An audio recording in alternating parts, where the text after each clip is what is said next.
নিয়ম হলো বিচার ব্যবস্থা না করিয়া, ভাগ না করিয়া খাওয়া আমি পছন্দ করি না। এই নেকড়ে ভাগ কর। নেকড়ে বললো, মহারাজ এটা ভাগ করার আর কি আছে, ওই খরগোশটা বেটা পাতিশিয়ার খা, হরিণটা আমি খাই। যেহেতু আপনার দেহ বড়, আপনি মহারাজ, আপনি গরুটা খান। সিংহের মেজাজ খারাপ, বেয়াদব, এই ধরনের অসম বন্টন নীতি কে তোকে শিখালো? এক থাপ্পড় মারছে।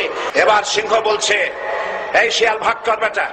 মহারাজ এই সাধারণ জিনিসে কি ভাগ করার কোন বিষয়? দিয়ে আপনি ব্রেকফাস্ট করবেন, লাঞ্চ করবেন হরিণ দিয়ে, ডিনার করবেন গাভী দিয়ে। মহারাজ খুব খুশি। রাজনীতি নিষিদ্ধ করতে গিয়ে ফেরাউন আর নমরুদ যে শিক্ষা পেয়েছে তার থেকে শিক্ষা গ্রহণ করুন। আগুন নিয়ে খেলবেন না, বরদাস্ত করবে না বাংলাদেশের মানুষ।